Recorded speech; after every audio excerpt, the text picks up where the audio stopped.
Hello everyone, welcome to Edutap teaching Pariksha. और आज हमारी क्लास 19th है और आपको मुझे ये बताने की बार बार अब ज़रूरत नहीं है कि ये जो सीरीज़ हमारी चल रही है इसमें हम सीडीपी के सारे कॉन्सेप्ट्स कर रहे हैं, पूरा सिलेबस कवर कर रहे हैं। ठीक है, तो आज जो है हम एक थ्योरी करने वाले हैं जिसका ये पार्ट 1 है और पार्ट 2 हम अगली बार करेंगे। ओके जी, शुरू करने से पहले एक प्यारा सा थॉट जो मैं आपके साथ शेयर करना चाहती हूँ वो ये है, the longer you wait the longer it takes for you to get started. इसका मतलब ये है, अगर आप अपनी ज़िंदगी में कुछ भी करना चाहते हैं, कोई भी चीज़ करना चाहते हैं, फॉर एग्ज़ाम्पल आप सुबह जल्दी उठना चाहते हैं, या आप अपना कोई मकसद है, कोई गोल है, उसे अचीव करना चाहते हैं, या शायद आप पतले होना चाहते हैं जैसे कि आजकल मैं कोशिश कर रही हूँ, ठीक है, to go back to my pre pregnancy weight, या फिर आप ज़िंदगी में कुछ भी बनना चाहते हैं, कुछ भी ओके, तो आपको उस चीज़ के बारे में सोचते रहने से कुछ नहीं होगा, आपको स्टार्ट करना है और आज से ही स्टार्ट करना है। छोटे छोटे स्टेप्स लीजिए और आज से ही शुरू कीजिए। जितनी ज़्यादा आप वेट करेंगे कि कल कर लूँगा, परसों कर लूँगा, ठीक है एक दिन करूँगा, है ना, और कोई फ़ायदा नहीं है मोटिवेशनल वीडियोस देख देख के मोटिवेट होते रहने का, अगर आपने उसको प्रैक्टिस में नहीं करना है। तो जैसे ही आपको लगे कि मुझे कुछ करना है, ओके, उसको प्लान कीजिए एंड स्टार्ट कीजिए। बिकॉज़ मैं अपने उससे बता रही हूँ, अनुभव से बता रही हूँ, कोई दिन ऐसा नहीं आएगा जो परफेक्ट होगा और आपको लगेगा उस दिन मैं स्टार्ट करूँगा। ना जी, ये ज़िंदगी है, कुछ ना कुछ चलता ही रहता है। अगर मैं ये सोचूं कि अभी मेरा बेबी छोटा है, मुझे उसका भी ख्याल रखना है, जब वो 1 साल का हो जाएगा, 2 साल का हो जाएगा, तब मैं अपने करियर को दोबारा से स्टार्ट करूँगी, तो नहीं, वो टाइम कभी नहीं आएगा। बिकॉज उस टाइम पे कोई और हर्डल्स होंगे, कोई और चैलेंजेस होंगे मेरे सामने, है ना। तो कुछ लोग ऐसे बोल देते हैं कि अभी आपका बेबी बहुत छोटा है, जब बड़ा हो जाएगा ना, थोड़ा सा बड़ा हो जाएगा तो ईजी हो जाएगा। मुझे नहीं लगता ऐसे, टू बी वेरी ऑनेस्ट, क्योंकि मुझे पता है कि उस टाइम पे कुछ और चैलेंजेस होंगे। आज कुछ और चैलेंजेस हैं, उस टाइम पे कुछ और होंगे, क्योंकि हर स्टेज में, हर टाइम के साथ अपने अपने चैलेंजेस होते हैं। तो ये आपके ऊपर है, ठीक है, आपको उस चीज़ को किस तरीके से लेना है। ठीक है, ऑब्वियसली मैं बहुत ज़्यादा अपने करियर पे ज़्यादा फोकस नहीं कर पा रही हूँ, लेकिन येस, ये नहीं है कि मैंने बिल्कुल छोड़ दिया है। I am coming back to the my game again, और बहुत जल्द मैं फिर से रेगुलर पूरे सेशंस लूँगी। एंड तो बस ये है, आपको जब भी मतलब कुछ भी करना है ना, प्लीज़ वेट मत कीजिए लाइफ की कि अच्छा ओके कोई एक बहुत बेहतरीन सुनहरा दिन आएगा और उस दिन से हम स्टार्ट कर लेंगे। ऐसा होने नहीं वाला है, ठीक है जी। तो जो भी करना है आज से ही शुरू कीजिए। कमेंट करके ज़रूर बताइएगा, ईमेल करके बताइए कि ऐसी कौन सी चीज़ है जो आप स्टार्ट करना चाहते हैं और आप कब से वेट कर रहे हैं कि अच्छा करूँगा, उस टाइम के बाद करूँगा, इस टाइम के बाद करूँगा, ठीक है। और कोई भी समस्या है, कोई भी क्वेश्चन है जो आप चाहते हैं कि मैं उसको डील करूँ, किसी ने मेरे कमेंट सेक्शन में एक क्वेश्चन लिखा था विच दे वांट कि मैं उस पर बात करूँ, हम ज़रूर कर सकते हैं उस पर बात। शायद सैटरडे को हमारी एक जूम क्लास होगी जिसमें हम स्ट्रैटेजी के बारे में डिस्कस करेंगे कि आपको पढ़ना कैसे। आप वहाँ पे उस टाइम पे भी मुझसे जो भी पूछना चाहते हैं आप पूछ सकते हैं, ठीक है। और मेल कर सकते हैं www.edutap.co.in पे। चाहे हम बहुत ज़्यादा मुलाकात नहीं करते, but I am always there for you. तो प्लीज़ बेझिझक होके एडुटैप को फॉलो कीजिए। चलिए, आज बात करने वाले हैं एरिक्सन की। सबसे पहली चीज़, एरिक्सन की जो थ्योरी है उसका नाम है theory of psychosocial development या life span theory. Life span इसलिए क्योंकि पूरी की पूरी एक स्टेजेस हैं जो हमारी लाइफ स्पैन की, उसके बारे में ये बात करता है। साइको सोशल स्टेजेस हम इसको इस वजह से बोलते हैं, साइको सोशल जैसे नाम से ही आपका जो है वो क्लियर हो जाता है, जहाँ पे हम बात कर रहे हैं साइकोलॉजिकल और सोसाइटी में कैसे वो हमारी जो साइकोलॉजिकल नीड्स हैं या वो किस तरीके से वो ज़रूरतें हैं जो है वो पूरी होती हैं, ठीक है। सो शुरू करते हैं।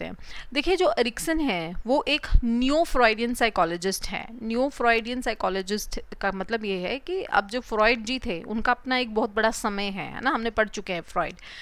उसके बाद वो लोग जो बेसिकली फ्रॉइड से सहमत तो थे, लेकिन कुछ चीज़ें उनको नहीं पसंद थी और उन्होंने लगा कि नहीं, कुछ और की बात करते हैं। तो ये वो लोग हैं, इसलिए इनको हम न्यू फ्रॉइडियन कह देते हैं, ठीक है। फ्रॉइड के बाद के लोग हैं ये।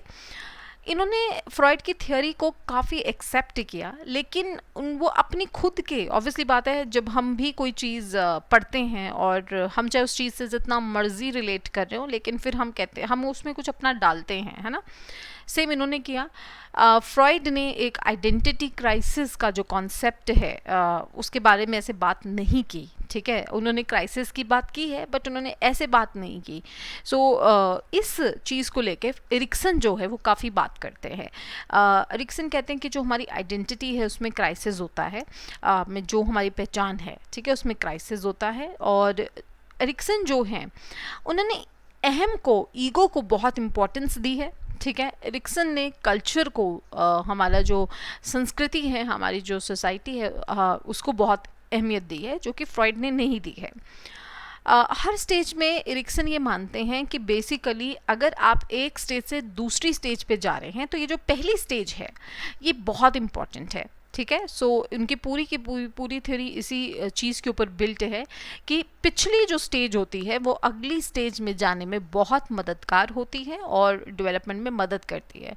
एरिक्सन ये मानते हैं कि हर स्टेज में कुछ ना कुछ कॉन्फ्लिक्ट इंसान के अंदर आते हैं, और वो जो हैं वो एक टर्निंग पॉइंट होता है, ठीक है, इंसान की विकास में, है ना। सो हर स्टेज पे, जैसे मैंने आपको अभी बोला, है ना, आज का जो थॉट था वो एक्चुअली में इसके साथ बहुत रेलेवेंट है हमारी आज की क्लास के साथ। जैसे मैंने आपको बोला कि हर उम्र के हर पड़ाव पे, हर समय में कुछ ना कुछ कॉन्फ्लिक्ट, कुछ ना कुछ चैलेंजेस आएंगे ही आएंगे। आज कुछ और चैलेंजेस हैं, कल को कुछ और होंगे। अगर आपको ये लग रहा है कि आज जॉब नहीं है और मैं बड़ा दुखी हूँ, जब आपको जॉब मिल जाएगी उसके अपने चैलेंजेस होंगे, और मेरी बात का ये यकीन कीजिएगा, आप पिछले चैलेंजेस भूल जाएंगे, आपको याद भी नहीं रहेंगे। और मतलब ऐसे है कि ऑब्वियसली आपकी मेमोरी से तो रेज नहीं होंगे, लेकिन उतना आपको याद, आप उसको मतलब याद नहीं करते रहेंगे, क्योंकि आगे जहाँ पहुँचेंगे वहाँ पे अपने उसके कुछ चैलेंजेस होंगे, तो आप उसमें जो है समाधान ढूंढने की बहुत कोशिश करेंगे। तो ये बेसिकली एरिक्सन भी यही मानते हैं कि हर उम्र में कुछ कॉन्फ्लिक्ट्स हैं, कुछ चैलेंजेस हैं, जिनको आप आगे ठीक करके आगे बढ़ते हैं। चलिए, 8 स्टेजेस हैं, ठीक है। आपको और ये चीज़ भी याद रखनी है कि 8 स्टेजेस उन्होंने दी है। देखिए, वो मानते हैं कि पर्सनैलिटी का एक ऑर्डर है, प्री डिटर्मिंड है, मतलब पहले से डिसाइडेड है, प्री डिटर्मिंड ऑर्डर है, और इसी ऑर्डर में हमारी पर्सनैलिटी जो है, हमारा जो व्यक्तित्व है, जैसे हम हैं, जो भी हम दिखते हैं, बोलते हैं, हर चीज़ हमारी, चाहे भाषा है, हमारा जो सामाजिक मेलजोल है, हमारी जो भी मतलब पर्सनैलिटी का हर एस्पेक्ट है ना, पर्सनैलिटी अपने आप में एक बहुत बड़ा टर्म है, उसमें सब कुछ आ जाता है। तो वो मानते हैं कि जो उसका विकास जो है वो होता है, वो एक प्री डिटर्मिन्ड ऑर्डर में होता है। हर स्टेज में एक इंसान के अंदर बहुत सारे मनोसामाजिक संकट आते हैं, साइकोलॉजिकल क्राइसिस आते हैं। ये जो साइकोलॉजिकल क्राइसिस हैं, कई बार ये पॉजिटिव जो हैं आउटकम छोड़ते हैं, कई बार नेगेटिव छोड़ते हैं। देखिए क्या है, इसको ऐसे समझिए, जैसे फॉर एग्जांपल इस समय आप जिस भी स्टेज में हैं अपनी उम्र के, जैसे मैं अपना ही एग्जांपल लेती हूँ, मुझे बेस्ट अपनी ही ऑब्जर्वेशन लगती है, बाकी का हमें पता नहीं है तो हम नहीं ऑब्जर्व कर सकते। फॉर एग्जांपल मैरिड एज जो होती है, मैरिड जो स्टेज होती है जहाँ पे आप मैरिड हैं, तो उस टाइम उसके अपने कुछ पॉजिटिव और नेगेटिव चीज़ें हैं, ठीक है। और उन मतलब इस जो स्टेज में, मतलब जो अडल्टहुड वाली स्टेज है बेसिकली, इसमें बहुत सारी चीज़ें घटती हैं जो आपकी पर्सनैलिटी पे या तो पॉजिटिव एक छाप छोड़ के जाती हैं या फिर नेगेटिव छाप छोड़ के जाती हैं, ठीक है। पॉजिटिव ऑब्वियसली बहुत सारी चीज़ें हैं, ठीक है, नेगेटिव भी होंगी, जैसे कि for example being a mother, है ना। पॉजिटिव आउटकम क्या हो गया, आपके पेशेंस का लेवल बहुत ज़्यादा बढ़ जाता है, ये एक पॉजिटिव आउटकम है। नेगेटिव क्या हो गया, आपकी स्पेस चली जाती है ये एक नेगेटिव आउटकम है। अगर आपको आपकी स्पेस से प्यार है तो आपके लिए ये एक नेगेटिव आउटकम होगा। तो यही एरिक्सन कहते हैं कि हर स्टेज पे ज़िंदगी की आपके अंदर कुछ यहाँ पे कुछ संकट आएगा, उससे आप कैसे डील करते हो, ठीक है, वो उस पे निर्भर करेगा कि उस संकट का आपकी पर्सनैलिटी पे पॉजिटिव प्रभाव होगा या फिर नेगेटिव प्रभाव होगा। ठीक है, बहुत सिंपल करके मैंने आपको समझाया है, आपको एग्जाम्पल में मैंने इतना सिंपल दिया है अपना कि आपको याद रहेगी ये चीज़। एरिक्सन क्या कहते हैं कि बेसिकली ये जो क्राइसिस हैं ये साइको सोशल हैं, उनकी इसलिए उनकी इस थियोरी को भी साइको सोशल बोला जाता है, क्योंकि आप बात कर रहे हैं अपनी मनोसामाजिक ज़रूरतों की। ठीक है, जो इंसान की ज़रूरतें हैं और किस तरीके से वो ज़रूरतें कन्फ्लिक्ट में आती हैं सोसाइटी की ज़रूरतों के साथ। ऑब्वियस सी बात है, मेरी खुद की इंडिविजुअली कुछ नीड्स हैं, ज़रूरी नहीं है कि वो सोसाइटी की जो नीड्स हैं उनके साथ मेल खाती हों। ठीक, सीधी सी बात है। तो बहुत सारी चीज़ें इस सोसाइटी में जब हम रहते हैं तो बहुत सारे कॉन्फ्लिक्ट्स आते हैं, तो आप कैसे उसमें से बाहर निकलते हैं, क्या आप सीखते हैं हर स्टेज से, ये एरिक्सन की कहानी है। ओके, अब देखिए, अगर आप हर स्टेज से बहुत सक्सेसफुली निकलते हैं, मतलब एक अच्छी पर्सनैलिटी आपकी बनती है, ठीक है, और कहते हैं कि अगर आप एक स्टेज से बहुत अच्छे से निकले, आपकी एक पर्सनैलिटी डेवलप हुई, तो बेसिकली क्या हुआ, आपने एक वर्च्यू जो है, बेसिक जो वर्च्यूज़ हैं वो जो है वो आप एक्वायर कर लेते हैं।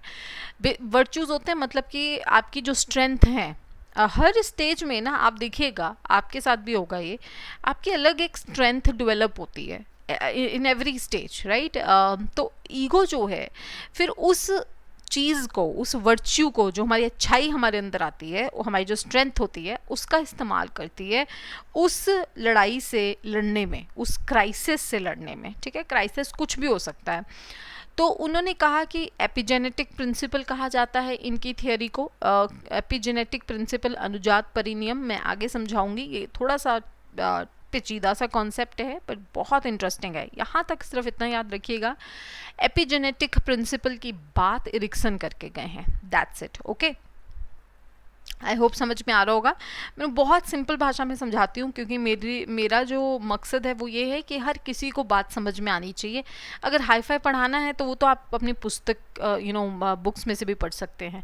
अब देखिए, एज, आपको क्या याद रखना है, आपको ये याद रखना है कि हर उम्र में बेसिकली क्या क्राइसिस, क्या संकट आता है, धर्म संकट क्या आता है, और उसमें आप क्या चीज़ें सीखते हो और महत्वपूर्ण इवेंट क्या है हर स्टेज के। देखिए, हर स्टेज में कुछ नया चीज़ आप सीखते हो। ठीक है, अगर मैं आपसे ये बोलूँ कि स्टूडेंट एज में जो मैंने सीखा है और जो मैं अडल्ट होके मैरिड लाइफ में सीखा है वो सेम है तो गलत है, बिल्कुल सेम नहीं है, बहुत डिफरेंट है बेसिकली।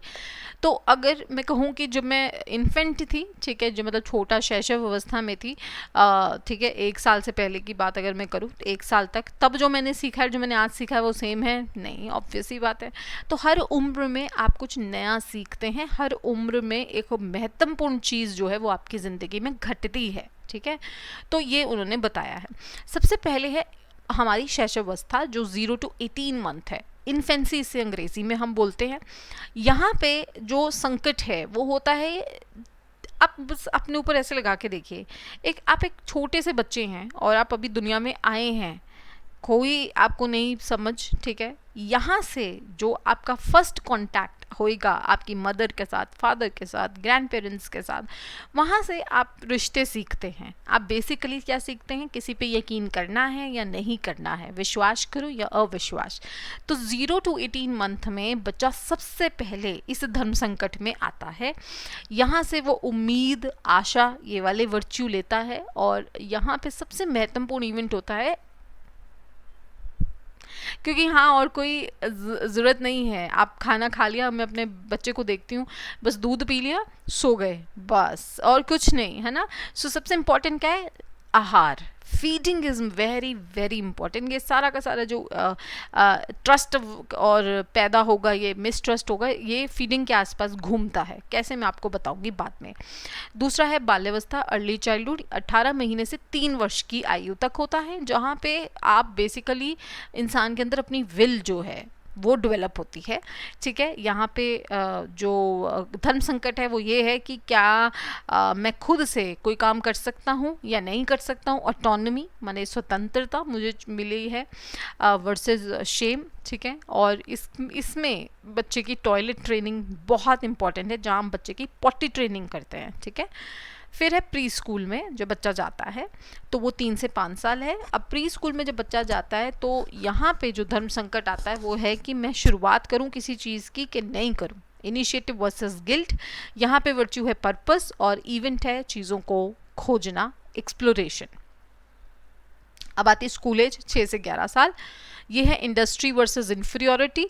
यहाँ पे बेसिक वर्च्यू होता है कॉम्पिटेंसी, योग्यता, ठीक है। और स्कूल ही सबसे बड़ा इवेंट है क्योंकि आप स्कूल के अंदर हैं, बहुत सारी न्यू न्यू चीज़ें सीखते हैं, दोस्त मिलते हैं, है ना, वगैरह वगैरह।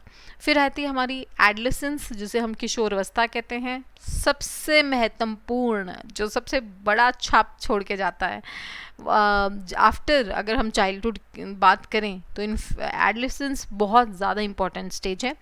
वो स्टेज है जिसमें इंसान पूरा का पूरा अपनी आइडेंटिटी को लेके कंफ्यूज्ड रहता है, ठीक है, और सामाजिक रिश्तों की तरफ काफ़ी उसका जो है झुकाव होता है, ठीक है। तो ये चीज़ें मैं सिर्फ इसलिए बता रही हूँ कि इतना अभी सिर्फ स्टेजेस ऐसे याद रखनी है। कैसे याद रखनी है इसका निमोनिक मैं बता दूंगी। मैं आपको पहले भी निमोनिक बता चुकी हूँ, इसका भी मैं निमोनिक बता दूंगी, सो टेंशन नहीं लेने का, ठीक है, ओके। सो फिर मैंने फ्रॉइड में बताया था ना निमोनिक कि कैसे आप स्टेजेस को याद रखेंगे, इसका भी बताऊंगी। अब है यंग अडल्टहुड। यहाँ पे आप इंटीमेसी वर्सेस आइसोलेशन उस संकट में रहते हैं, प्यार यहाँ से आता है और इंटीमेट रिलेशनशिप। फिर है middle adulthood 40 to 65 years, generativity versus stagnation, care, work and parenthood. आपको पता ही है, अब जैसे मैं यंग अडल्टहुड में हूँ तो इसके बाद ऑब्वियसली जब मिडिल अडल्टहुड में जाएंगे तो उस टाइम पे आपकी बहुत ज़्यादा कोई और चीज़ें इवेंट इम्पॉर्टेंट हो जाते हैं, ठीक है। तो इनको हम 1 by 1 करेंगे, अब आप टेंशन नहीं लेना, मैं बहुत अच्छे से कराने वाली हूँ। इस उसमें ना वीडियो में हम सिर्फ 3 चीज़ें पढ़ेंगे, उसका कारण सिर्फ 3 स्टेजेस पढ़ेंगे। कारण ये क्यों कम पढ़ेंगे, ताकि आप लोग इसको रिवाइज कर सकें। फिर हम अगली क्लास में 3 और पढ़ लेंगे, मतलब फिनिश हम करेंगे सारी की सारी, टेंशन मत लीजिए। लेकिन जो 8 की 8 हम करेंगे, लेकिन मैं आपको सिर्फ इसलिए कम करवा रही हूँ सो दैट आप अच्छे से समझ लें कॉन्सेप्ट, है ना। कॉन्सेप्ट समझना हमारा मेन मकसद है। और अगर आपको अच्छा लगता है, वीडियोस आपको पसंद आती हैं, आपको लगता है कि मेरी जो मेहनत है वो उसका कुछ फ़ायदा आप लोगों को हो रहा है, तो ज़रूर लाइक कीजिएगा, कमेंट कीजिएगा, सब्सक्राइब कीजिएगा। और बस यही है, ठीक है। चलिए पहली स्टेज से शुरू करते हैं। जो हमारी फर्स्ट स्टेज है वो है ट्रस्ट वर्सेस मिसट्रस्ट। अब देखो, मैंने कहा 0 to 18 मंथ्स में, इन्फेंसी में, आप जब शैशवावस्था में होते हैं तो आप एक बहुत बड़े धर्म संकट में होते हैं। और वो धर्म संकट क्या होता है, किस पे ट्रस्ट करना और नहीं करना है, ठीक है। कैसे आता है, वो आता है जब हम अपने केयर गिवर के कांटेक्ट में आते हैं। देखो, जब हम शैशवावस्था में हैं, हम इस दुनिया के बारे में कुछ नहीं जानते, हम अनसर्टन है उस दुनिया के बारे में, हमें नहीं पता, हम सारी की सारी डिपेंडेंसी अपने केयर गिवर के ऊपर है। हर चीज़ के लिए, खाना खाना है तो केयर गिवर्स के ऊपर डिपेंडेंट है, ठीक है। पॉटी शुशु उसके लिए केयर गिवर के ऊपर डिपेंडेंट है। सारी की सारा ध्यान जो है वो केयर गिवर करेगा, ठीक है, सीधी सी बात है। अगर इन्फेंट जो है उसको लगातार, मतलब एक बच्चे को लगातार और एक विश्वसनीय जो हेल्प है वो मिलती रहती है, तो उसमें ट्रस्ट डेवलप हो जाता है, ठीक है। यहाँ पे जब वो ट्रस्ट सीखेगा, उसको रिक्सन कहते हैं कि वो बाकी सारे रिश्तों में लेके जाता है और उसको ज़िंदगी और दुनिया के बारे में बहुत सिक्योर फील होता है, ठीक है। अगर उसको कोई धमकाए डराए भी तब भी उसको सिक्योर महसूस होता है, क्योंकि उसने वो सिक्योरिटी अपनी माँ, अपने बाप, अपने ग्रैंड पेरेंट्स जो भी उनके केयर गिवर हैं उनसे सीखी है। अब इसको और मैं सिंप्लीफाई करके बताती हूँ। फॉर एग्जाम्पल देखिए, जो मेरा बच्चा है वो मेरे ऊपर बिल्कुल निर्भर है पूरी तरीके से, ठीक है। अगर आज लेट्स से वो रोता है, ठीक है, और मैं उसको इमिडिएटली ऑब्वियसली चुप कराती हूँ, है ना, शांत कराती हूँ, चुप कराती हूँ और उसे प्यार से उससे बात करती हूँ, ठीक है। दूसरी बार, तीसरी बार, चौथी बार जब जब उसके साथ वैसा होगा मैं सेम चीज़ करती हूँ, तो उसका एक विश्वास डेवलप हो जाता है कि जब भी मैं रोऊंगा कोई है जो मेरे पास आता है और मुझे चुप कराता है। अगर मुझे भूख लगी है तो कोई है जो मेरे को मेरी वो नीड पूरी करता है। अब ये क्या है कि मेरा जो प्यार है उस बच्चे के लिए ऐसे है, कंसिस्टेंट है, लगातार हो रहा है। ऐसे नहीं है कि आज तो बहुत प्यार दिखा लिया, अगले दिन गुस्सा दिखाए बच्चे पे, नहीं, बिकॉज वो आपके ऊपर निर्भर कर रहा है पूरी तरीके से। अब क्या हुआ, जब बार बार, कंसिस्टेंसी बहुत इंपॉर्टेंट है इस स्टेज में। अब बच्चे को विश्वास हो जाता है आपके ऊपर, तो वो इस विश्वास को आगे कैरी करता है। लेकिन अगर मैं उसके साथ ये नहीं करूँ, ठीक है, कभी दूध दे दिया, कभी नहीं दिया, कभी गुस्सा कर दिया, कभी बच्चे को अटेंड ही नहीं किया, तो क्या डेवलप होगा, मिसट्रस्ट। ठीक है, उसको मेरे पे यकीन ही नहीं होगा। मतलब कि अगर उसकी ये ज़रूरतें पूरी नहीं होती लगातार, तो वो हमेशा सस्पिशन, मतलब जिसे हम कहते हैं शक, उसके अंदर वो आ जाएगा, एंग्जाइटी वो डेवलप होगी। ठीक है, तो अगर इनकंसिस्टेंट है तो इन्फेंट जो है वो बेसिकली ये सीख लेता है कि दूसरे इंसान के ऊपर यकीन नहीं करना बेसिकली। ठीक है, और उसको बेसिकली जो हमारा आसपास जो दुनिया है उस पर भी ट्रस्ट नहीं रहेगा। ठीक है, लेकिन अगर ये स्टेज बहुत अच्छे से निकल गई, बहुत अच्छे से पार हो गई, तो एक शक्ति आ जाती है हमारे पास, वो है उम्मीद की, आशा की। ठीक है, अगर नहीं है वो उम्मीद, ठीक है, तो क्या होगा, डर पैदा हो जाएगा एक इंसान के अंदर। ठीक है, यहाँ से जो भी बच्चे ने सीखना है, तभी हम कहते हैं कि जो फर्स्ट कांटेक्ट होता है एक बच्चे का अपने पेरेंट के साथ, मदर के साथ, फादर के साथ, जिसके साथ भी होता है, वो कांटेक्ट बहुत इम्पॉर्टेंट है। बिकॉज उसी पे उस इंसान ने ये सीखना है कि मुझे ट्रस्ट करना है दूसरे लोगों पे कि नहीं करना है। ठीक है, सो अगर हम देखें ना, देयर आर पीपल, मैंने देखे हैं जो दूसरों पे इजीली ट्रस्ट नहीं करते। कहीं ना कहीं एरिक्सन की अगर हम माने तो शायद कॉन्फ्लिक्ट या प्रॉब्लम उनके चाइल्डहुड में होगी या उनकी इन्फेंसी में होगी। ठीक है, एक तो ये चीज़। अब देखिए, ये बिल्कुल सही है कि कोई भी बच्चा 100% ना तो ट्रस्ट, ना ही 100% डाउट के साथ आगे बढ़ेगा। ऑब्वियसली बात है, अगर आप 100% किसी पे ट्रस्ट कहते हो, करते भी हो, तब भी आप डाउट रखते हो। ठीक है, 1%। तो एरिक्सन कहते हैं कि देखिए, अगर आप चाहते हैं कि बच्चे की जो डेवलपमेंट है, जो विकास है, वो बहुत अच्छे से हो, तो आपको क्या करना है, आपको दो ऑपोजिट साइड्स के बीच में बैलेंस मेंटेन करना है। कि आपको ट्रस्ट भी मतलब ऐसे भी नहीं करना कि बच्चा हद ब्लाइंड ट्रस्ट ही कर ले, ऐसे भी नहीं करना कि बच्चा बिल्कुल डाउट ही कर दे। तो ठीक है, आपने बच्चे को इस तरीके से उस डील करना है उसके साथ कि एक बड़ी बैलेंस सी पर्सनैलिटी जो है वो डेवलप हो जाए। ठीक है, अब आ गई सेकेंड स्टेज। देखिए, अब ये जो स्टेज है ना एरिक्सन की, अब इसमें वो ये कह रहा है कि आप जब अर्ली चाइल्डहुड पे होते हैं, ठीक है, अब आपका फोकस क्या है कि बच्चे को सिखाना है कि बहुत सारी चीज़ें आप कंट्रोल कर सकते हैं, पर्सनल कंट्रोल सिखाना है। और पर्सनल कंट्रोल सिखाने के लिए ये सिखाना बच्चे को बहुत ज़रूरी है कि आपको जो पॉटी करनी है, नहीं करनी है, यू कैन कंट्रोल इट। ठीक है, देखिए, ये अपने आप में सुनने में बहुत आसान लग रहा है, लेकिन पॉटी ट्रेनिंग अपने आप में बहुत बड़ा काम है। ठीक है, जिन पेरेंट्स ने की होगी, अगर कोई मैरिड है और ये सुन रहे हैं, उनको पता होगा कि कितना उनके लिए स्ट्रगल रहा है। तो बेसिकली हम बच्चे को एक सेंस ऑफ कंट्रोल सिखाते हैं जब हम उसकी पॉटी ट्रेनिंग करते हैं। हम उसे ये चीज़ें सिखा रहे हैं कि ये नहीं कि आप कहीं पर पॉटी कर दो, नो, आपने कहाँ जाके करनी है, कैसे करनी है, ये हम उसको सिखा रहे हैं बेसिकली। ठीक है, सो पॉटी ट्रेनिंग से क्या होता है, बच्चे के अंदर एक तरीके की स्वतंत्रता की वो भावना आती है, सेंस ऑफ ऑटोनॉमी आती है। ठीक है, ये एक कंट्रोल की जो फीलिंग है वो आती है। ठीक है, अब देखिए क्या है, क्योंकि ये वो उम्र है जहाँ पे आप थोड़े से इंडिपेंडेंट होना शुरू होते हैं। ठीक है, 18 to 3 months में, 18 मंथ से 3 years तक आप, ऑब्वियसली बात है, आप बहुत ज़्यादा इंडिपेंडेंट हो चुके होते हैं। ठीक है, छोटी छोटी चीज़ें अपनी करनी स्टार्ट कर देता है बच्चा। खाना खुद बोलेगा कि मुझे खुद खाना है, चलना अच्छा चल रहे हो, खुद चल के जाएगा। ठीक है, अपनी चीज़ें खुद निकालेगा कि मुझे क्या पहनना है, वेयर, है ना, ये सारी चीज़ें हो जाती हैं। तो जो बेसिक फंक्शन होते हैं वो खुद वो कर रहे होते हैं। ठीक है, ओके। और सिंपल जो डिसीजन है वो भी वो बनाना चाहते हैं। ठीक है, वो प्रेफर ये करते हैं, बच्चा हमेशा ये प्रेफर करता है, मैंने जो डिसाइड किया है, मेरा जो डिसीजन है, उसको जो है वो रिस्पेक्ट मिलनी चाहिए। ठीक है, अगर हम एक बच्चे को उसकी चॉइसेस बनाना सिखाते हैं, उसे ये सिखाते हैं कि आप चीज़ों को कंट्रोल कर सकते हैं, ठीक है, तो उससे क्या होता है, बच्चे के अंदर वो स्वतंत्रता वाली भावना आती है कि हाँ, मैं ये कर सकता हूँ। ठीक है, ओके। फ्रॉइड जैसे कि मानते थे कि टॉयलेट ट्रेनिंग बहुत इंपॉर्टेंट रोल प्ले करती है, एरिक्सन भी यही मानते हैं कि टॉयलेट ट्रेनिंग बहुत ज़्यादा इंपॉर्टेंट रोल प्ले करती है। बच्चे को ये सिखाना कि आप स्वतंत्र हैं, आपके अंदर वो ऑटोनॉमी वाली जो जो हमारी नीड है वो आप अपनी खुद पूरी कर सकते हैं, आप स्वतंत्र हैं, आप इंडिपेंडेंट हैं, ठीक है।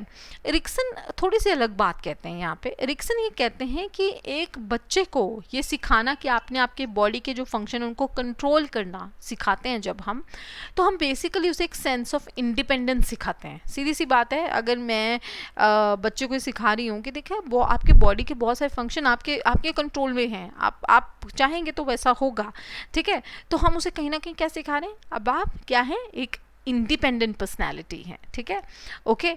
तो बच्चा अपनी ना सिर्फ यहाँ अपना कंट्रोल देखेगा, आप देखिएगा उसकी फूड की जो चॉइसेस होंगी कि मुझे क्या खाना है क्या नहीं खाना है, वहाँ पे किस गेम को खेलना है नहीं खेलना है, किस खिलौने के साथ खेलना है नहीं खेलना है, क्या पहनना है क्या नहीं पहनना। जब ये बच्चा ये सारी चीज़ें करनी शुरू कर देता है, दैट इज़ द टाइम जब हम कह सकते हैं कि अब उसके अंदर एक सेंस ऑफ पर्सनल कंट्रोल आ गया है, ठीक है, ठीक है, ओके जी। लेकिन अगर ऐसा ना हो तो बच्चे के अंदर जो है वो शर्म वाली भावना आ जाती है, उसे लगता है मैं कुछ नहीं कर सकता, है ना, फीलिंग ऑफ शेम आता है, डाउट करना स्टार्ट कर देता है इंसान अपने ऊपर, ओके। लेकिन सपोज कीजिए आपकी ये वाली स्टेज बहुत अच्छी निकली, तो आपके अंदर एक जो बेसिक वर्च्यू है वो होगा आपकी इच्छा शक्ति, आपकी विल, ठीक है, कि yes I can do it, है ना, मैं कर सकता हूँ, है ना, आपकी मर्जी है उसमें। अगर बच्चा जो है इस स्टेज पे सपोर्ट आप उसे कर दें, आप उसे इनकरेज कर दें, ठीक है, तो वो बहुत कॉन्फिडेंट होते हैं। आपने देखा होगा कुछ लोग बहुत ज़्यादा कॉन्फिडेंट होते हैं अपने आप को लेके, उनको आप कुछ भी बोलोगे तो हाँ हाँ मैं तो कर सकता हूँ, कोई भी चीज़ बोले एंड वो फटाफट ये उनको ये होता है कि हाँ मैं कर सकता हूँ। अगर आप बच्चे को क्रिटिसाइज़ करते रहे, उसको उल्टा सीधा बोलते रहें या उसको बहुत ज़्यादा कंट्रोल करते रहें, कई पेरेंट्स बहुत कंट्रोलिंग होते हैं, बच्चे को बोलेंगे यहाँ नहीं बैठना, ऐसे नहीं खाना, ठीक है, ये नहीं खाना, ये कपड़े नहीं पहनने, ऐसे नहीं पहनने, वैसे नहीं पहनने। अब देखिए आप बच्चे को हमेशा गाइड कीजिए बेसिकली, तो जब आप उसे गाइड करेंगे वो आपकी बात को समझने की कोशिश करेगा रादर देन बच्चे को डोमिनेट करने के। तो बेसिकली हम यहाँ क्या कर रहे हैं, हम बच्चे के अंदर वो इच्छा शक्ति पैदा कर रहे हैं कि आप कर सकते हैं चीज़ों को, आपके अंदर है इतनी काबिलियत। लेकिन अगर आप ऐसा नहीं करते, आप बहुत ज़्यादा स्ट्रिक्ट हो जाते हैं या बहुत ज़्यादा बच्चे को कुछ लोग बहुत क्रिटिसाइज़ करते हैं अपने बच्चों को, तो ऐसे में बच्चा अपने ऊपर जो है कॉन्फिडेंस उसको नहीं रहता, उसको एक डाउट वाली हमेशा फीलिंग रहती है। थ्रू आउट लाइफ ही यहाँ से चीज़ सीखी हुई वो जाएगा, वो जब भी कोई ज़िंदगी में कोई चीज़ करने लगेगा उसको हमेशा डाउट रहेगा अपने ऊपर कि मैं ठीक कर भी रहा हूँ कि नहीं कर रहा हूँ, ठीक है। तो ये वाली चीज़ एरिक्सन कहते हैं कि इस समय जो सेल्फ एस्टीम होती है इंसान की, उसकी तो फिर वो पूरी डेवलप नहीं हो पाती, ठीक है जी। एरिक्सन कहते हैं माँ बाप क्या कर सकते हैं, पेरेंट क्या कर सकते हैं। पेरेंट ये कर सकते हैं कि बच्चे को अलाउ करें कि वो अपनी जो क्षमता है उसको एक्सप्लोर कर सके, ठीक है, उसको एक ऐसा इन्वायरमेंट दें जो इनकरेजिंग हो, जहाँ पे फेलियर के लिए जगह हो। बेसिकली आपने देखा होगा कि समटाइम्स पेरेंट्स जो हैं वो बिल्कुल भी ये चीज़ नहीं ले पाते कि हमारा बच्चा फेल हो गया किसी चीज़ में, उनको नहीं अच्छा लगता। तो फेलियर के लिए जगह होनी बहुत ज़्यादा इम्पॉर्टेंट है, बहुत ज़्यादा ज़रूरी है, ठीक है। सो आपको उस चीज़ को टॉलरेट करना आना चाहिए, तभी बच्चा कर पाएगा।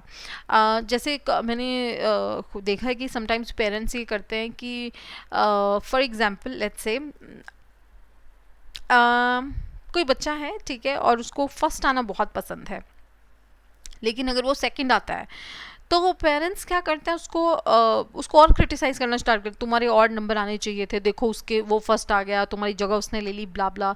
ऐसे बिल्कुल नहीं करना चाहिए बेसिकली। क्यों, यही एरिक्सन बोल रहे हैं कि आप उसे ये सिखाएं कि बेसिकली फेल होना या फर्स्ट या सेकंड या थर्ड वाली जो भाग दौड़ है, it is very natural and it's very okay, ठीक है। तो बच्चे के ऊपर बेसिकली आपको एक सपोर्टिव रोल प्ले करना है, ठीक है। और जैसे for example let's say parent बच्चे को कहता है कि हम कहीं घूमने चल रहे हैं, ठीक है, तो आप तैयार हो जाओ, तो वो बच्चे के लिए ड्रेस निकाल रहा है, लेकिन इस पता क्या करना चाहिए, पेरेंट को वेट करना चाहिए और बच्चे को अलाउ करना चाहिए कि वो अपनी मर्जी की ड्रेस निकाले और उसको पहने, ठीक है। या थोड़ी बहुत असिस्टेंस पेरेंट दे सकता है। उससे क्या होगा, जब बच्चा खुद चीज़ें प्रेफरेंसेस देता है कि मुझे ये पहनना है, ये इस टॉय के साथ खेलना है। उससे क्या होता है, बच्चे के अंदर कॉन्फिडेंस आता है कि हाँ मैं डिसीजन ले सकता हूँ, मैं चॉइस कर सकता हूँ। ठीक है, तो पेरेंट को क्या करना है, बच्चे को इनकरेज करना है ताकि बच्चा और इंडिपेंडेंट हो, बच्चा बेसिकली जो अपनी ज़रूरतें हैं उनको समझ सके। ठीक है, वो बैलेंस बहुत ज़्यादा ज़रूरी है और वो बैलेंस सिर्फ पेरेंट्स से आ सकता है। चलिए, इसी स्टेज में अगर हम सीख गए, हमारी इच्छा शक्ति जाग गई और विल पावर हम सीख गए, बहुत कुछ अच्छा गया, तो हम अगली स्टेज में जाते हैं जहाँ पे एक बच्चा इनिशिएट करता है। मतलब कि अब आपके अंदर इंडिपेंडेंस तो है, वो आपकी आ गई जब आप बेसिकली 3 साल तक हैं, तब तक आपने वो सीख ली थी। अब 3 साल के बाद क्या, आप कोई भी चीज़ करना चाहते हैं तो आप पहली बार इनिशिएट करते हैं। ठीक है, अब देखिए क्या होता है, बच्चा जो है इस वाली उम्र में स्कूल एज है, स्कूल जा रहा है। ठीक है, ऑब्वियस सी बात है, 5 साल का जो बच्चा है वो स्कूल जाता है ना, स्कूल जा रहा है, फ्रेंड्स से मिल रहा है, खेल रहा है, मतलब वो अपनी जो लोगों के साथ जो मिलने जुलने वाली ज़रूरतें उसको पूरी कर रहा है। ठीक है, और खेलना स्टार्ट करता है, इनिशिएट लेता है कोई गेम में कि पहले मैं करूँगा, ऐसे। ठीक है, अगर एक बच्चे को हम यहाँ पे अपॉर्चुनिटी दें जब वो खुद इनिशिएटिव ले रहा है और हम उसे अपॉर्चुनिटी दें वो इनिशिएटिव लेने की, तो बच्चे के अंदर बहुत ज़्यादा जो डिसीजन मेकिंग वाली पावर है वो आती है, उसको बहुत अच्छा लगता है, कॉन्फिडेंट फील होता है। ठीक है, ओके, इस उम्र में बच्चे बहुत जो ये थर्ड स्टेज है बेसिकली, इनिशिएटिव वर्सेस गिल्ट। बच्चे बहुत क्वेश्चन पूछते हैं, लेकिन अगर पेरेंट हर क्वेश्चन को ऐसे माने कि ये नॉनसेंस क्वेश्चन है, उसको डांट दे, एम्बैरेस करे, तो बच्चे को गिल्ट महसूस होती है। ठीक है, अब देखिए, अगर आपके अंदर बहुत सारा गिल्ट आ जाए तो आप क्या करेंगे, आप दूसरे से बात ही नहीं करना चाहेंगे, आपके अंदर जो पोटेंशियल है, जो आपकी काबिलियत है, वो दब जाएगी। ठीक है, देखो थोड़ी सी गिल्ट होनी ज़रूरी भी है, ऑब्वियस सी बात है, क्योंकि अदरवाइज़ बच्चा कभी नहीं समझ में आएगा उसको कि मैंने कहाँ गलती की। लेकिन ऐसा भी नहीं करना कि उसके अंदर आप इतनी गिल्ट भर दें कि वो गिल्ट के मारे आगे ही ना बढ़ पाए, ये नहीं करना। तो एक बैलेंस बहुत ज़रूरी है कि बच्चे को इनिशिएट करना भी सिखाएं। ठीक है, और बच्चे को गिल्ट, अगर उसने कुछ गलत किया तो उसके लिए गिल्टी महसूस होना चाहिए, वो भी ज़रूरी है, लेकिन इतना गिल्ट मत उसे हो जाए कि बेसिकली वो अपना जो क्या कह सकते हैं हम, मतलब जो वो जो उसकी पर्सनैलिटी में जो चीज़ हम चाहते हैं कि वो आए, वो ना आ पाए, ये भी नहीं होना चाहिए। गिल्ट होना अच्छी बात है, बिकॉज उसके अंदर हमारी जो अंतरात्मा है, कॉन्शियंस है, वो डेवलप होती है, वो हमें बताती है कि आपने गलत किया, सही किया। लेकिन इतनी गिल्ट आ जाए कि बच्चे की जो पर्सनैलिटी वो बिगड़ ही जाए, वो गलत है। ठीक है, तो देखिए, इच्छा शक्ति बच्चे के अंदर ऑलरेडी है, इच्छा शक्ति आएगी तभी तो वो इनिशिएट करेगा। और देखो तीनों स्टेजेस कैसे लिंक्ड हैं। सबसे पहले हमारे अंदर उम्मीद जागी, कि हम उम्मीद जागने के साथ हम अगली स्टेज तक उम्मीद लेके हम पहुँचे कि हाँ मैं कुछ कर सकता हूँ, इच्छा शक्ति, विल पावर आई। ठीक है, विल पावर अगर है तो हम कोई ना कोई जो अपना उद्देश्य है उसे तय करते हैं, गोल बनाते हैं कि ये मेरा गोल है, ये मेरा उद्देश्य है, ये मेरा पर्पस है, जो थर्ड स्टेज का वर्च्यू है। तो देखिए कनेक्टेड है तीनों वर्च्यूज़, आप भूल ही नहीं सकते तीनों वर्च्यूज़ को। तो सबसे पहले उम्मीद, जब आप इस दुनिया में आते हैं तो पहली चीज़ जो आप एक सीखते हैं वो उम्मीद सीखते हैं। उम्मीद जब आप लेके जाते हैं तो दूसरी स्टेज में जाके आप इच्छा शक्ति जो है, जो विल पावर है, हमारी जो मर्जी है, उसको आप सीख लेते हैं। और अगर आपकी विल पावर डेवलप होती है तो आप अपने लिए एक मकसद और उद्देश्य तय कर लेते हैं, जो हम थर्ड स्टेज पे करते हैं। तो आपको तीनों स्टेज के वर्च्यूज अब ऐसे याद रहेंगे। ठीक है, सबसे पहले उम्मीद आई, उम्मीद लेके मैंने अपनी विल पावर डेवलप की, और विल पावर जब डेवलप की तो मैंने अपने सामने एक उद्देश्य तय किया, पर्पस, कि मैंने को ये करना है। ऐसे आप याद रखिए, आपको याद रहेंगे तीनों के तीनों वर्च्यूज। ठीक है, ओके, चलिए अब ये प्रश्न है, इसका आंसर मैं आपको नहीं देने वाली, आप इसका आंसर खुद देंगे। अगली जो हमारी क्लास होगी उसमें मैं आपको बताऊंगी कि आपने सही आंसर दिया या गलत। तो कमेंट सेक्शन में ज़रूर लिख दीजिएगा इसका आंसर। पहला प्रश्न क्या है, एरिक्सन की साइकोसोशल थ्योरी के मुताबिक, पहला, competent parents protect their children from developmental crisis. दूसरा, crisis occur when ego face overwhelming anxiety. तीसरा, early developmental crisis is one source of later mental health difficulties. चौथा, ऑल डेवलपमेंट इन्वॉल्व्स क्राइसिस। तो पहले वो ये कह रहे हैं कि जो एक सक्षम माता पिता होते हैं वो अपने बच्चे को डेवलपमेंटल क्राइसिस से बचा सकते हैं। तो बिल्कुल गलत है, कोई नहीं बचा सकता, क्योंकि डेवलपमेंट जो जब हमारा विकास होता है उसके साथ साथ जो क्राइसिस हैं, उसके साथ साथ जो संकट है वो बेसिकली आएगा ही आएगा। आप कैसे बचा लेंगे अपने बच्चे को, ठीक है। दूसरा है जो संकट है वो तब आता है अगर आपका जो अहम है ना, उसको बहुत ज़्यादा एंग्जाइटी को फेस करना पड़ता है। तो ऐसा नहीं है कि क्राइसिस सिर्फ तब आता है, ठीक है, तो ये गलत है। तीसरा है early developmental crisis is one source of later mental health difficulties, कि जो हमारे शुरुआत के जो क्राइसिस होते हैं, जब हमारी शुरुआत हो रही है, शैशवावस्था है, फिर अर्ली चाइल्डहुड है, उस समय अगर क्राइसिस आता है, उस समय अगर कोई दुविधा आती है, तो उससे हमारी जो आगे की मेंटल हेल्थ है वो उसमें काफ़ी ज़्यादा संकट आता है। ऐसा कुछ नहीं है, सिर्फ अर्ली डेवलपमेंटल क्राइसिस पे हमारी मेंटल हेल्थ निर्भर नहीं है। मेंटल हेल्थ तो हर लाइफ में इम्पॉर्टेंट है, और हर लाइफ में हर स्टेज में कुछ भी होगा तो मेंटल हेल्थ पे असर पड़ेगा ही पड़ेगा, ठीक है। और चौथा है ऑल डेवलपमेंट इन्वॉल्व्स क्राइसिस, कि हर विकास जो है, हर विकास की जो स्टेज है उसमें संकट आता ही आता है। तो आपने करेक्ट आंसर मुझे बताना है। अगला क्वेश्चन देखते हैं। एरिक्सन साइकोसोशल थियरी इज, क्या उनकी एक जो ये सिद्धांत है, थियरी है, वो एक व्यवहारवादक जो है वो सिद्धांत है, या एक स्टेज थियरी है, वो चरण है, उसके अंदर स्टेजेस हैं। तीसरा है वो एक सिस्टम थियरी है, ठीक है। और चौथा है कि इसको साइकेट्री की जो ट्रीटमेंट्स हैं, जब हम कोई भी मनोचिकित्सा की कोई भी जो भी ट्रीटमेंट होते हैं, उपचार होते हैं, साइकेट्रिक ट्रीटमेंट्स में काम आती है, उसका वहाँ बहुत ज़्यादा इस्तेमाल होता है, ठीक है। अब आपने बताना है।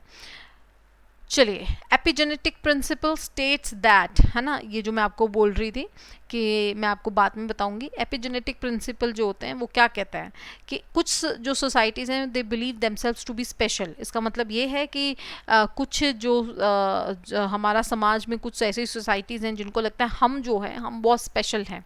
दूसरा, ये ego develops from dying id, कि जो इदम है, जब वो मर रहा होता है, उसके डिज़ायर मर रहा होता है, तो उससे ईगो डेवलप होती है। तीसरा, ईगो सीक्वेंस में डेवलप होती है, with each stage emerging from and being built on a previous stage, कि ईगो ऐसे डेवलप होती है सीक्वेंस में। पहली स्टेज में कुछ डेवलप हुई और वो पहली स्टेज के बेस बनेगा, फिर आगे दूसरी स्टेज पे हम जाएंगे, ठीक है। तो मतलब एक स्टेज से दूसरी स्टेज पे हम पहुंचते हैं, और ईगो भी ऐसे ही डेवलप होती है। और ईगो हमेशा प्रीवियस जो स्टेज है, ये जो निकल के आप आए हैं, इसके ऊपर निर्भर होएगी, है ना। चौथा, central to individual development are those traits and tendencies inherited from our ancestral past. ये बहुत ईजी है कि जो हमारा विकास होता है एक इंसान का, उसमें हमारा जो व्यक्तिगत विकास है उसमें कुछ ट्रेट प्रिडोमिनेंट होते हैं, मतलब बहुत ज़्यादा हमारी पर्सनैलिटी में ज़्यादा होते हैं कुछ ट्रेट्स, कि वो इसलिए होते हैं क्योंकि वो हमने अपने पास्ट में जो हमारे इंसेस्टर्स हैं उससे लिए होते हैं, इस वजह से ज़्यादा होता है, ऐसा कुछ नहीं है, ठीक है। सो आपने मुझे बताना है कि बेसिकली इसका करेक्ट आंसर क्या है, तो फिर हम इसे कंटिन्यू करेंगे, ठीक है। ओके जी, ठीक है जी। Thank you so much for watching this video. उम्मीद ये है कि जैसे मैंने एक सरल सी भाषा में ये समझाया तो आपको समझ में आ गया होगा। हम इसे कंटिन्यू करेंगे, ठीक है। इतना इसलिए करा रही हूँ ताकि आपको अच्छे से समझ में आ जाए। कमेंट करके प्लीज़ बता दीजिएगा आपको समझ में आया है कि नहीं आया है। और वीडियो देखने के लिए थैंक यू सो मच। और एड्यूटैप को अगर आपने सब्सक्राइब नहीं किया है तो जल्दी से कीजिए। मिलते हैं अगली क्लास में।